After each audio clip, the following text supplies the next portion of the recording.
Now that the old pedestal is removed, it's time to install the new Vision II Pedestal. I'm going to start by cleaning up the mounting surface. In this case, it would be worth repainting the non-skid before installing the pedestal. This will be done, but skipped right now for the purposes of this video. This is the new idler. Note the pedestal bolt pattern is the same, 6 inches on center. However, the small central cutout on this boat means I will need to enlarge it with steering wire and electronics cables. To figure out where to cut, I've traced the idler and key locations. Note the outlines of the holes for the steering wire and a gap aft for electronics cables.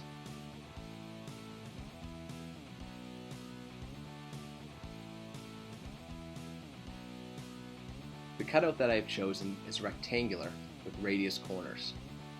This is a simple shape to cut and will accomplish the goals in mind. Make sure to backfill exposed core with thickened epoxy. Note that there is room for everything I need when I lay the idler down again. Remember to get the right orientation of the idler when you do this, as it will actually be installed below deck. The exposed laminate core is now sealed and the guard feet holes are filled. New paint should be applied at this time. Now it's time to dry fit the new pedestal.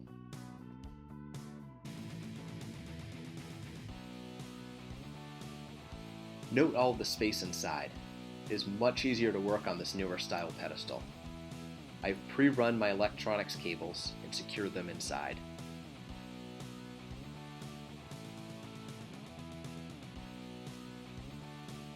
Remove the pedestal and set aside in a nearby location.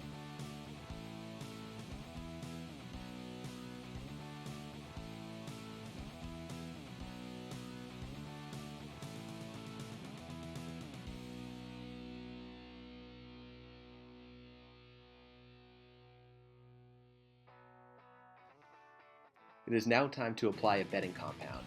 The Vision II has a nice channel to accept it around the bottom of the base. Here I am using Sikaflex 291, but there are also many other bedding compounds available. Carefully maneuver the pedestal and put it back in place.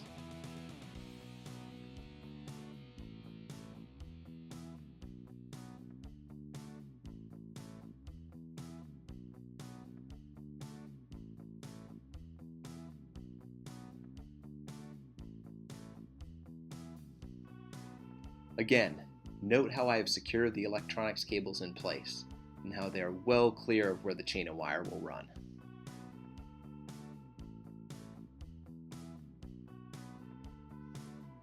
Next, I'm going to install the engine control cables into the single lever control. Remove the 4 nuts that hold the control to the pedestal. The control can then be pulled out of the pedestal. Note that the handle on the outside should not be installed at this point. Each cable arrangement may be different, depending on if the clutch cable needs to be pushed or pulled for forward. So, read the directions carefully, and feel free to test it with the handle before reinstalling. The engine control cables are now connected and the handle is installed.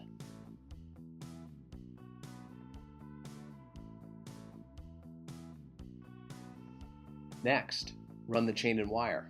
With plenty of room to work, the wire can be dropped right down. Center the chain and apply the wheel brake.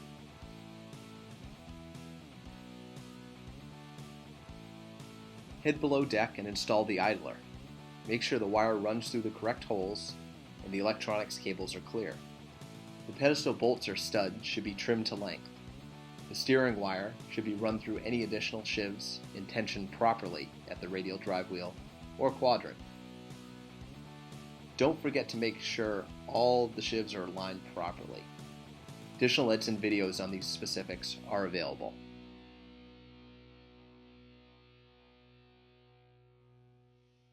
The new Vision II Pedestal is now installed.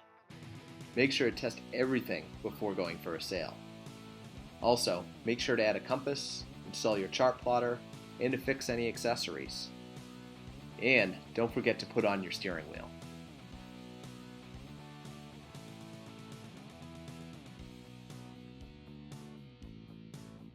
This modern styled pedestal looks great on a more classic styled 1969 Lueders 33, like here, as well as any boat coming off the production line tomorrow.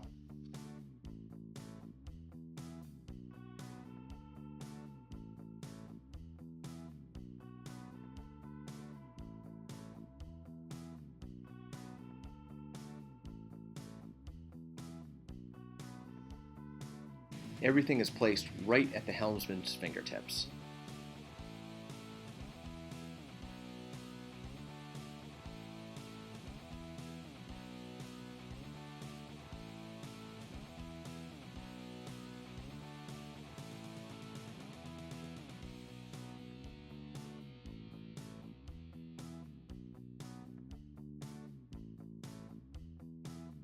This pedestal features Edson's newer and more convenient through-shaft wheel brake.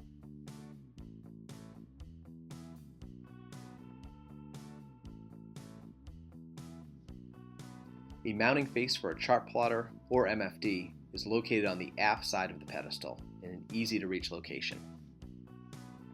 The pedestal head integrates a mounting location for up to a 4-inch card compass, and a pedestal guard is positioned just in front as a handhold and mounting location for other accessories.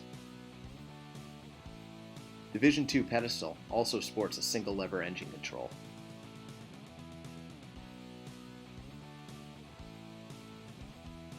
And that's all for installing an Edson Vision II Pedestal.